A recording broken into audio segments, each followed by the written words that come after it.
Welcome to Area DMG. Welcome back to Area DMG. I'm your host, Philip Wesley, the Mile High Mouth, and today we're going to be unboxing what you saw in the thumbnail. And that would be the Dreamer Edition for the Legend of Zelda Link's Awakening on the Nintendo Switch. See, this one.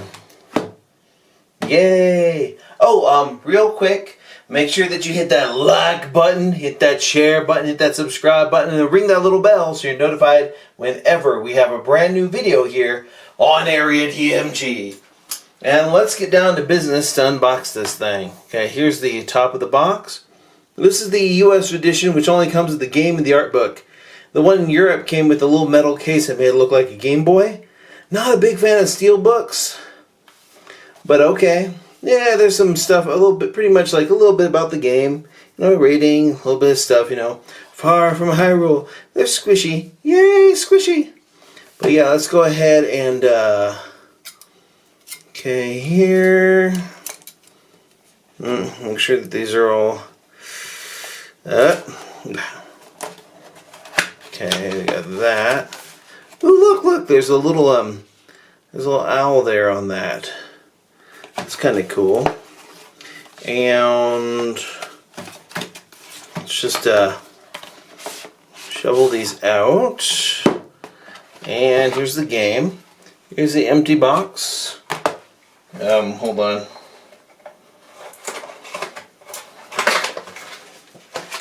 I know we've already unboxed it this early into the video. What are we going to do for about 10 minutes? Well, there's the box collapsed down. Oh, I know what we're going to do. We're going to open this up. Oh, look at that. This is a different design than the design that you have on the main edition. And of course it comes with the Dreamer art book. Whoop! There, I just dropped the scissors. Ah, look at this. I like that like look for the that. Let's take a look at it. Got some cool looking stuff here. Art. Link. Oh, wait. There's a lot in here. Like the look of the character. Maybe village. There's Marin. God, I'm glad they didn't go with this one. I'm glad they went with this. It's cuter. This is a little creepier. Sorry. Yeah. The characters look a little bit like they would make great little Funko Pops. Anyways, the Witch's Hut. Oh, this might have some spoilers for bosses and creatures. They changed out the combat a bit in this game, to be perfectly honest. Let's keep going through here. Oh, some characters from the Animal Village, like Christine or Shuldanovich, the Chef Bear. Other creatures. One of the best sequences in here. Here's a little walrus, angler tunnel. This is a really nice art book. Kinda dig it. The more powerful basic, the slime eel. Look at that. The Vire. Sail, boomerangs, gorilla. This is fantastic right here. Dun dun dun. Oh, they changed the bottom of that, so it no longer looks like it used to. But yeah, here's the old map. And here's the a relief of the windfish. This is a pretty substantial book, and I will mess with this later. But for right now, I'm trying to figure out the best way to get this to be a 10 minute video. I could talk a little bit about Legend of Zelda Link's Awakening. I actually do have a I actually played through it already on this. Achieving this particular special edition was delayed slightly by the UPS, but I had already played through and beaten the Legend of Zelda Link's Awakening on the Nintendo Switch by that time, so it was one of those things, you know what I mean? But this is mine right here. Oh yeah. Let's go ahead and open that up. There's the back of it. See the island of Koholint? Koholint? Koholint. Not really sure how you're supposed to pronounce that. It wasn't called Link's Awakening in Japan. In fact, it was called like Dreaming Island. There we go. But yeah. Ooh, I got some of that plastic.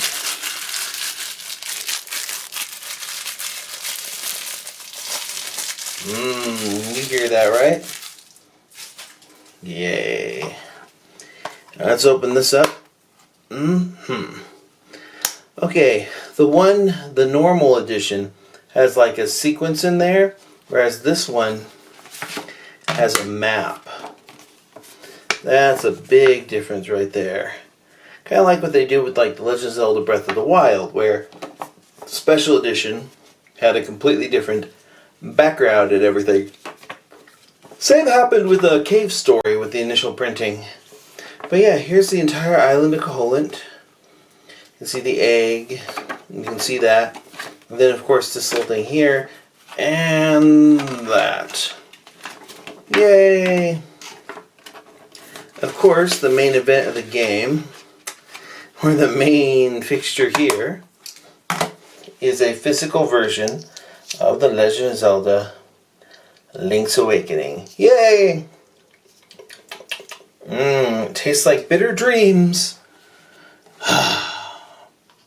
But yeah, I was both surprised and happy when they announced this. One, because this is one of my favorite Legend of Zelda games. And two, because, well, it's one of my favorite Legend of Zelda games, and I was like, oh yes, I want a Zelda remake of some sort this year. And, well, I would like a version of Twilight Princess that's always locked at 60 FPS, or a version of Skyward Sword or Wind Waker that's like that. Yeah, I'd like those to be true 1080p, 1080p 60. Just do it. I mean, I know the Switch can do it. Just go ahead and do that. Or even better yet, give me Nintendo Switch ports of Ocarina of Time and Majora's Mask. But just prettied up again a little bit more. I mean, Grezzo is the company that worked on this, right? And they give Grezzo everything. I mean, you look at the Ocarina of Time and Majora's Mask ports on the Nintendo 3DS. It's Grezzo. So, I don't know what they're working on now. We can only hope that they're just sitting there going, well, let's finish up the polish on Wind Waker, Twilight Princess, and Skyward Sword for the Switch. Yep, that'd be nice to see. And maybe add some more stuff to those. I mean, definitely some amiibo support for Skyward Sword, and I think Wind Waker didn't have amiibo support, did it? No, I don't think it did. Now, Twilight Princess had that little thing that you can also use with Breath of the Wild, so it makes sense that before Breath of the Wild 2 comes out, we get Twilight Princess. Because how else are you going to get neat little stuff for the Twilight? I mean, because I really feel that, like, the sequels to Breath of the Wild, I'm guessing, like, the Rise of the Hidden Kingdom or something. I don't know. Rise of the Lost Kingdom. I would like that. Like, you could call it The Legend of Zelda Rise of the Forgotten. I don't know. That's way too dramatic of a name for it. But yeah, Legend of Zelda Link's Awakening. This is a great game, and I'm still playing through it again because it's got that little master mode open from the beginning, you know, where everything's a little bit tougher.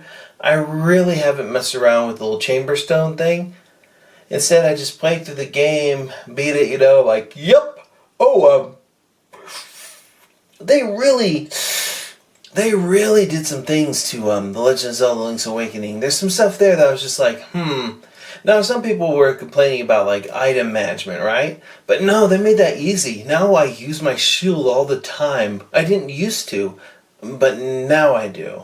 The changes to the crane game are amazing. Changes to the fishing game are pretty great, too. The thing that gets me, though, is the changes to the combat. Now, once upon a time, you could get the boomerang and you could kill the last boss with one hit. The very last boss, it opens its eye, wham, right in the peeper. with a boomerang, instantly dead. Doesn't happen anymore. In fact, the newer nightmares, they changed so much about them that I was actually having trouble the first time I tried beating it, because I was like, wait a second, all my old tactics for killing these things so quickly don't even work. Like, for example, at one point there's a thing that shows up that you got to hit back its fireballs at it. You used to be able to use your shovel. Oh no. Okay, that's like a sad kind of like out of breath, kind of tired type thing. It's been a long day. But I got the Legend of Zelda Link's Awakening Dreamers Edition here, and it's beautiful. I'm going to put that in there and just kind of like let it just play, you know? Because like some spots in the game, like Animal Village, Maybe Village, or even the Ballad of the Windfish, if Marin's singing, I remember putting in headphones and falling asleep to that on the Game Boy Color. Yeah, it's kind of a little weird, but I like that about it. I loved everything about that game. The first time I beat it, I was actually out in, my family was out in Switzerland. We were heading out to a scout retreat thing at some oceanographer's place out in Switzerland. Which is cool. This person had this awesome room that was just full of like shark teeth, jaws, full jaws, you know, and fish and pictures of the ocean. Just awesome looking. But when you go into Switzerland, let's say, here's the thing. I'm finally blazing through the last couple dungeons in there because I was stuck in like dungeon 4, I think it was, for the longest time because of the stupid tile puzzle.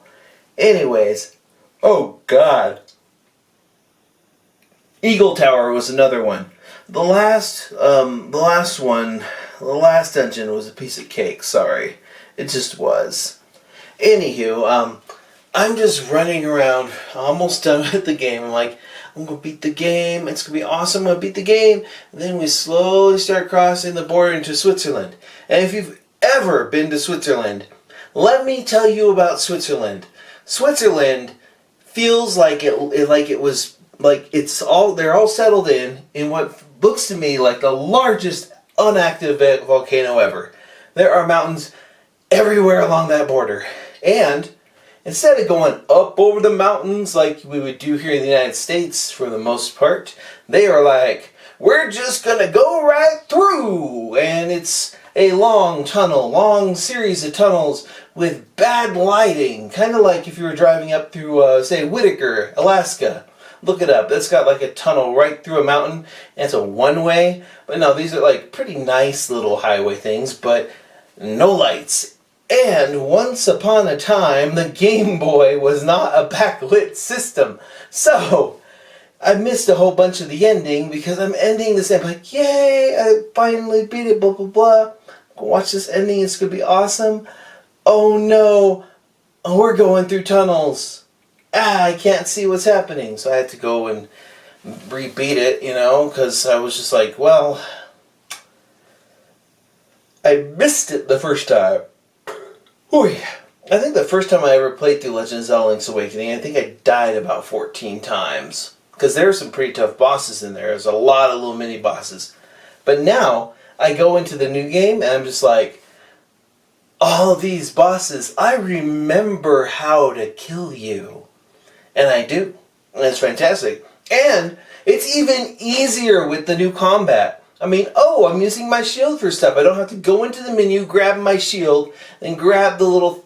I mean, normally I just have my sword and my... the little Rock's Feather equipped because I can dash into stuff, I can use my shield normally, I can lift up stuff without having to grab that whole thing. So I'm just like, I'm gonna murder everything. I go into a room in a dungeon, I'm like, everything here is going to be murdered horribly. And I do it. I mean, there are those levels of those things that suck stuff in, I'm just like, there is nothing you can throw at me, game, that I haven't already beaten before. Now, there's a couple new tricks, and I'm wise to those new tricks now. And there's a couple things where, oh my gosh, that doesn't work the same way. But, I remember my tricks. The thing about it, too, is like some stuff was just, They made things more vertical now. So it used to be, there's this thing floating above. There's no as above, below type of thing. So I'm just going to charge my sword all the time. Wham! Just nail stuff out, right? But now things are on a different level. If I do that thing and something's above me, I'm going to miss it because the whole thing is more 3D now. So I have to have my rock slither on there because there's stuff that's coming at me that I have to like jump up and poke. And I'm just like, ugh. Good thing is though, there's new stuff now. Like some of the ones there before with like the swords and the shields, I would just have to get them from an angle. Now I had to put up my shield, wait for them to attack me, and then when their sword bounces right off my shield and they're vulnerable really badly for about a second, stab, and they're dead. And I'm just like, they made this much more strategic than it ever was. And the crane game is fantastic now because stuff slips out of the claw. And I'm like, oh, game, you know me. You know me. And I do wish there were a little bit more dialogue in spots. But I like what they've done. I do wish they hadn't gotten rid of the bucket mouse. I miss the pictures and stuff. But, yeah. This game is fantastic, and let me know in the comments below what you think of it. Do you have this game yet? Have you picked it up yet? Did you pick it up digitally? Did you pick it up physically? Did you get the Dreamers Edition? What's your take on The Legend of Zelda Link's Awakening? Let me know in the comments below. Hit that thumbs up if you haven't already. Ring that little bell so you're notified whenever we have a brand new video here on Area DMG. And, yeah, share, subscribe, comment, etc. And until the next video comes out, you are now caught up. Morning, Maya.